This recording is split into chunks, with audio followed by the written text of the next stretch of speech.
আসসালামু আলাইকুম এভরিওয়ান, সবাই কেমন আছেন? আল্লাহর রহমতে আমিও ভালো আছি। দূরে এবং কাছে থেকে যারা আমার ভিডিও দেখছেন সবাইকে স্বাগতম ও আমার মন ভরা ভালোবাসা রইল। আশা রাখি সবাই ভালো আছেন, সুস্থ আছেন। স্কিপ না করে পুরো ভিডিওটার সঙ্গেই থাকুন। তো এটা বেশ কিছুদিন আগের ভিডিও, যেটা আমি দিতে পারছিলাম না। তো রিসেন্টলি ভাবলাম যে দেওয়া লাগবে, ভিডিওটা অনেকদিন আগেই করে রেখেছি। তো আজকে ভয়েসটা দিয়ে আপনাদের মাঝে শেয়ার করে দিলাম। সকালবেলা ঘুম থেকে উঠতে প্রায় 7:30টার মতো বেজে গেছে।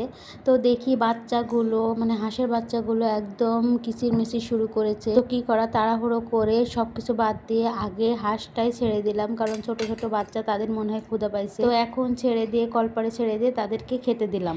এদিকে আজকে ভাবছি খুব সকালে রান্নাটা করে নেব, কারণ একটু কাজ আছে।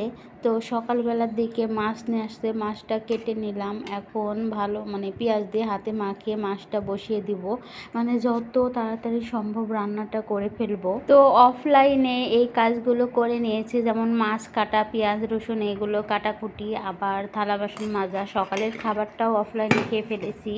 আজকে তেমন একটা কিছু দেখাতে পারবো না, খুব তাড়াহুড়ো করছি। আর ভিডিও করতে তো জানেন কতটা ব্যয়বহুল, কতটা সময়ের প্রয়োজন।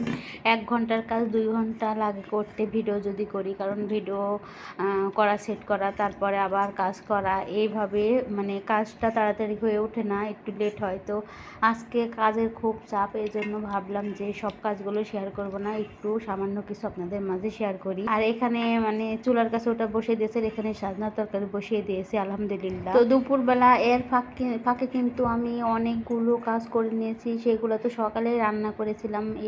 এর ফাঁকে অনেকগুলো কাজ করে এখন দুপুরবেলা আমার মেয়েটা দুপুরবেলার দিকে দেখেন লাচ্ছি খাবে। তো লাচ্ছি তো নাই, এটা লিচু ডিং যেটা বলে। আমি ততটা এগুলো চিনি না, অতটা আমার মেয়ে হয়ে এই খাবার জিনিসগুলো চিনছি যে এগুলো এরকম এরকম বানিয়েছে। যাই হোক, তো আমার মেয়েটাকে সাথে একটু দুষ্টামি করছি আর তাকে এগুলো দিচ্ছি। দেখেন আমার মেয়েটা খুব কথা বলছে। আর এদিকে আমার মেয়েটাকে একটু খাইয়ে দিলাম, দেওয়ার পরে ভাবলাম যে আমিও খেয়ে একটু রেস্ট করি, কারণ অনেকগুলো কাজ করেছি।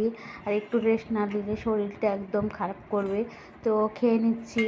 এখানে আমার মেয়েটা পাশেই বসে আছে, আমি কিন্তু দেখতে পাচ্ছেন বিছানার উপরে এসেই খাচ্ছি, কারণ আমার মেয়ের সঙ্গে যদি না থাকি তাহলে সে আবার কান্নাকাটি করবে, এখানে খেলে আবার জ্বালাবে। তো তার সাথেই সে বিছানাতে খেলা করছে, আর আমি বিছানার উপরেই বসে থেকে খেয়ে নিচ্ছি, কি আর করার। আমার ভিডিও যদি আপনাদের ভালো লাগে তাহলে প্লিজ একটা করে লাইক দিয়ে দিবেন। আর যদি একটু বেশি ভালো লাগে, আমার ভিডিওর কোনো অংশ যদি আপনাদের মনের ভিতরে গেঁথে যায়, অবশ্যই একটা করে সাবস্ক্রাইব করে আমার ভিডিওর পাশে থাকবেন। আপনাদের ভালোবাসা ও সাপোর্ট পেলে আমি জীবনে অনেক কিছু করতে পারবো, আর অনেক স্বপ্ন নিয়ে এই কাজে আমি এসেছি।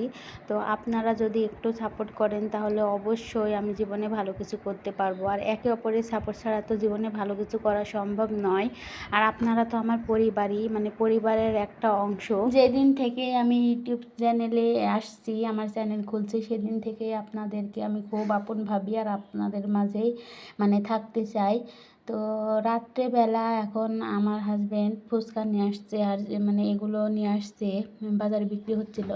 তো আমি তো এটা প্রচুর পছন্দ করি। তো যখনই ফুচকা কিংবা চটপটি বাজারে উঠুক না কেন, আমার হাজব্যান্ড আমার জন্য নিয়ে আসে খাওয়ার জন্য।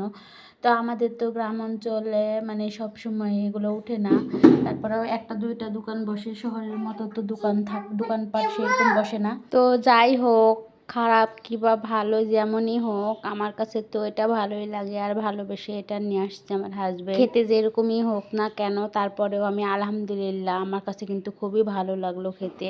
আমাদের বাড়িতে এটা নিয়ে আসলে কিন্তু আমার শ্বশুর শাশুড়ি কেউ তেমন একটা পছন্দ করে না, কেউ তেমন একটা খায়ও না। তাই আমি একা একা বসেই খাচ্ছিলাম, আর কারেন্ট ছিল না, অন্ধকারে বসেই খাচ্ছি, এজন্য ভিডিওটা একটু আপসাই হয়েছে। তো যাই হোক, আমার ভিডিও যদি আপনাদের কাছে ভালো লাগে অবশ্যই লাইক কমেন্ট শেয়ার করে আমার চ্যানেলের পাশে থাকবেন।